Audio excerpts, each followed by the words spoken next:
ഈശോ മിശിഹായ്ക്ക് സ്തുതിയായിരിക്കട്ടെ. ക്രിസ്തുവിൽ ഏറ്റവും സ്നേഹമുള്ളവരെ, തപസ് കാലത്തിലെ 4-ാമത്തെ ആഴ്ചയിലേക്ക് നമ്മൾ പ്രവേശിക്കുകയാണ്. നമ്മൾ തപസ് കാലത്തിലെ 4-ാമത്തെ ആഴ്ചയിലേക്ക് പ്രവേശിക്കുമ്പോൾ ഏകദേശം പകുതിയോളം നമ്മൾ ഈ ഒരു തപസ് കാലം പിന്നിടുകയാണ്. ഈ ഒരു ഞായറാഴ്ചയെ സന്തോഷത്തിൻ്റെ ഞായറാഴ്ച അല്ലെങ്കിൽ ലേത്താരെ സൺഡേ എന്നാണ് അറിയപ്പെടുന്നത്.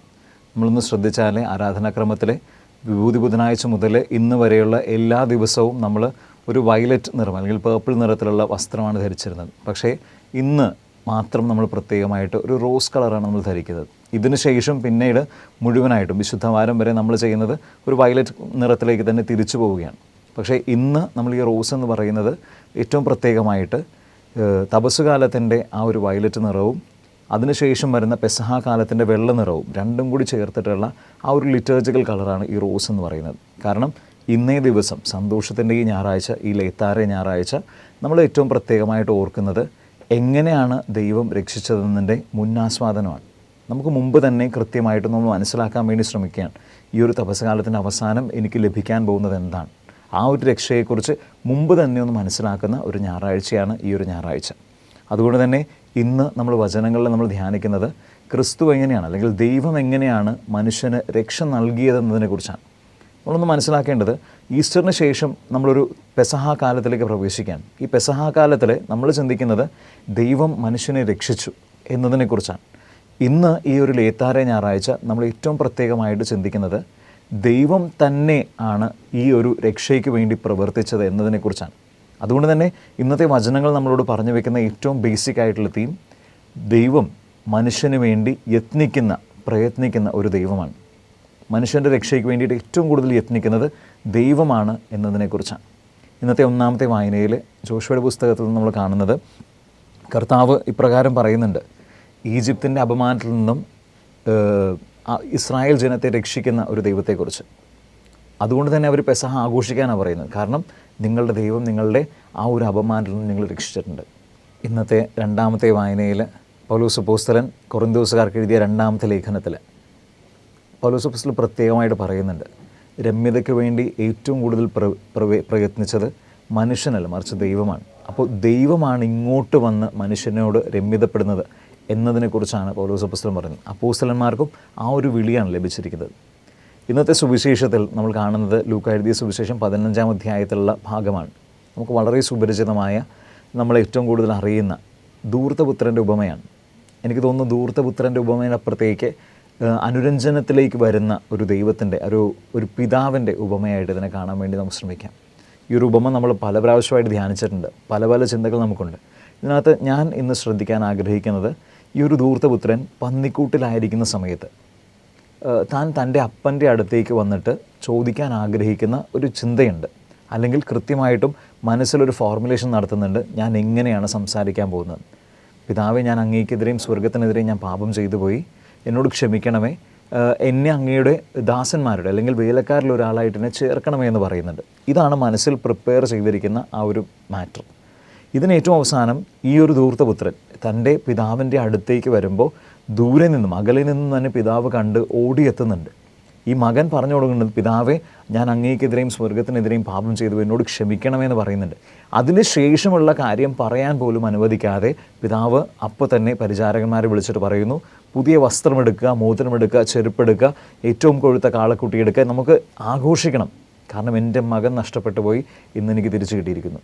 നമ്മൾ മനസ്സിലാക്കേണ്ട ഒരു ബേസിക് കാര്യം എന്ന് പറയുന്നത് എത്രത്തോളം ആ പിതാവ് ഒരു ഇനിഷ്യേറ്റീവ് എടുക്കുന്നുണ്ട്. കാരണം മകൻ പറയാനുള്ള എന്നാൽ തൻ്റെ പാപം ഏറ്റു പറയാൻ പോലും അവസരം കൊടുക്കാതെ നിൽക്കുന്ന ആ ഒരു പിതാവിൻ്റെ സ്നേഹം, എനിക്ക് തോന്നുന്നു അതാണ് നമ്മളിന്ന് ധ്യാനിക്കേണ്ടത്. ഈ ഒരു തപസ്കാലത്തിൻ്റെ പകുതിയിലേക്ക് നമ്മൾ പ്രവേശിക്കുമ്പോൾ നമ്മൾ ചിന്തിക്കേണ്ട ഒരു കാര്യം, നമ്മൾ എത്രത്തോളം മനസ്താപപ്പെടുന്നുണ്ട്, ആ മനസ്താപത്തിന് കാരണമാരാണ്. നമ്മൾ ഇന്ന് ചിന്തിക്കേണ്ടത് ഒരു കൂദാശയെക്കുറിച്ചാണ്. അത് കുമ്പസാരം എന്ന കൂദാശയാണ്. പലപ്പോഴും കുമ്പസാരം എന്ന കൂദാശയിൽ നമുക്ക് പലപ്പോഴും അങ്ങോട്ട് വരാൻ പറ്റുന്നില്ല. നമ്മൾ മനസ്സിലാക്കേണ്ടത് കുമ്പസാരം എന്ന കൂദാശ എന്ന് പറയുന്നത് മനുഷ്യൻ്റെ കഴിവ് കൊണ്ടുണ്ടാകുന്ന കൂദാശയല്ല, മറിച്ച് ദൈവത്തിൻ്റെ കരുണ കൊണ്ടുണ്ടാകുന്ന കൂദാശയാണ്. പലപ്പോഴും ആൾക്കാർ പറയുന്നത് കേട്ടിട്ടുണ്ട്, ഇന്നത്തെ കുമ്പസാരം നല്ലതായിരുന്നു, കാരണം എന്താണ്, എനിക്ക് എല്ലാ പാപങ്ങളും ഏറ്റുപറയാൻ സാധിച്ചു, അല്ലെങ്കിൽ അച്ഛൻ്റെ ഉപദേശം വളരെ നല്ലതായിരുന്നു. പക്ഷെ നമ്മളൊന്ന് ചിന്തിച്ചേ, സഭ പഠിപ്പിക്കുന്നതനുസരിച്ച് നല്ല കുമ്പസാരത്തിന് വേണ്ട 5 കാര്യങ്ങളല്ലേ? ഇങ്ങനെ മുഴുവനായിട്ടും ഏറ്റുപറയുന്നത് ജസ്റ്റ് ഒരു പോയിൻ്റ് മാത്രമാണ്, അല്ലെങ്കിൽ വൈദികൻ കൽപ്പിക്കുന്ന പ്രായശ്ചിത്തം എന്ന് പറയുന്നത് മറ്റൊരു പോയിൻ്റ് മാത്രമാണ്. പക്ഷെ അതിനും അപ്പുറത്തേക്ക് പ്രിപ്പറേഷനാണ് പ്രസൻറ്റേഷനേക്കാൾ കൂടുതൽ പ്രധാനപ്പെട്ടതെന്നാണ് പറഞ്ഞത്.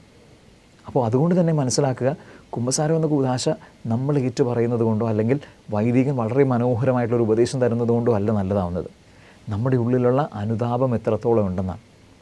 ആ അപ്പൻ്റെ അടുത്തേക്ക് വന്ന മകൻ ഏറ്റവും താഴ്മയോടുകൂടെ കർത്താവെ, പിതാവെ ഞാൻ തെറ്റ് ചെയ്തു പോയി എന്ന് ഏറ്റു പറയുമ്പോൾ ആ പിതാവ് ആ നിമിഷം മനസ്സിലാക്കിയാണ്. കാരണം അവിടെ പറയുന്ന ഡയലോഗുകളുടെ ക്വാണ്ടിറ്റി അല്ല, മറിച്ച് ക്വാളിറ്റിയാണ്. എത്രത്തോളം ഇമോഷണലായിട്ടാണ് പറയുന്നത് എന്നുള്ള കാര്യമാണ്. എന്ന് പറഞ്ഞ് കുമ്പസാരം ഇമോഷണലായിട്ടുള്ളൊരു കാര്യമാക്കാനല്ല, മറിച്ച് ഏറ്റവും പ്രധാനമായിട്ട് നമ്മൾ മനസ്സിലാക്കേണ്ടത് കുമ്പസാരം എന്താണ്. ഇപ്പോൾ ഞാനിപ്പോഴും ചിന്തിക്കുന്നൊരു കാര്യമാണ്, ദൈവം മനുഷ്യൻ്റെ എല്ലാ പ്രവൃത്തികളും കാണുന്നുണ്ട്.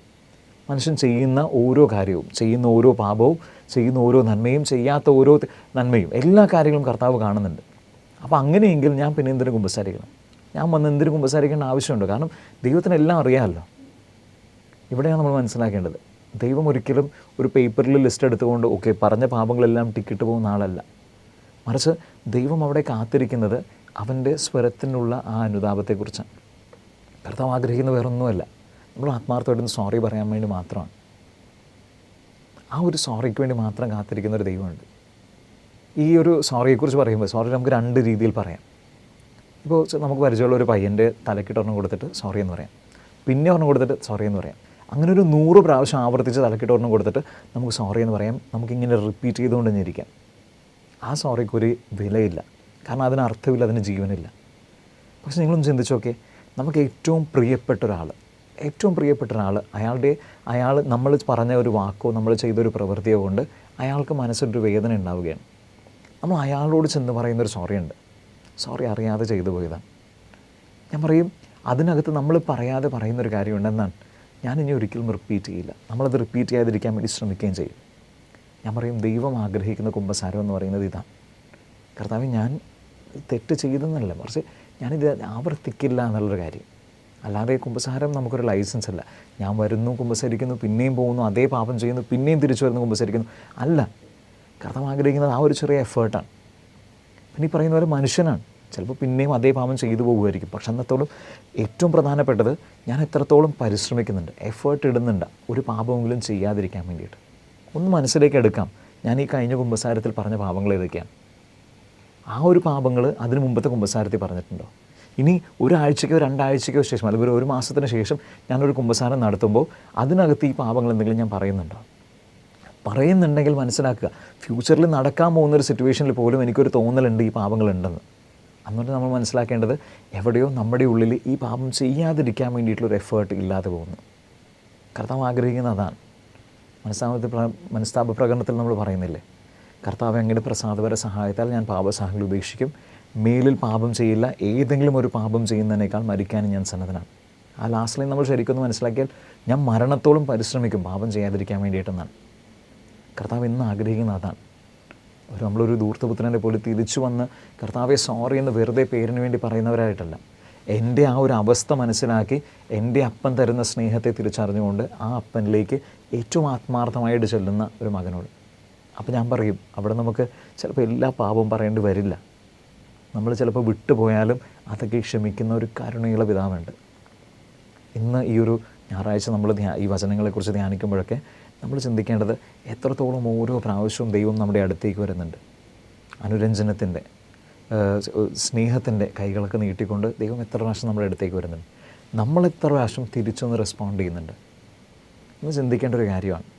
സ്നേഹിക്കുന്നൊരു ദൈവമുണ്ട്. മനസ്സിലാക്കുക, കർത്താവ് ഒരിക്കലും മനുഷ്യൻ്റെ പാപങ്ങൾ എണ്ണിപ്പിടിക്കുന്നവനല്ല, മറിച്ച് എങ്ങനെയെങ്കിലുമൊക്കെ എൻ്റെ മകൻ തിരിച്ചു വരുമെന്നുള്ള ആ ഒരു ആഗ്രഹത്തോടു കൂടെ മാനസാന്തരത്തിലേക്ക് എല്ലാവരെയും നയിക്കാൻ വേണ്ടി അവസരങ്ങൾ ഒടുക്കി കൊടുക്കുന്ന, സ്റ്റെപ്സ് വെച്ച് കൊടുക്കുന്ന ഒരു ദൈവമാണ്. ഇന്ന് ഈ ബലിയിലായിരിക്കുന്ന സമയത്ത് നമുക്ക് പ്രാർത്ഥിക്കാം, ദൈവമേ, ഞങ്ങളുടെ ജീവിതത്തിലെ ഈ ദിവസങ്ങളിൽ, ഈ ഒരു തപസ്സകാലത്തിൻ്റെ ദിവസങ്ങൾ അവസാനിക്കുമ്പോൾ ഏറ്റവും ആത്മാർത്ഥമായിട്ടൊന്ന് കുമ്പസാരിക്കാൻ വേണ്ടിയിട്ട്, പിന്നെയും ദൈവത്തോട് രമ്യതപ്പെടാൻ വേണ്ടിയിട്ട്.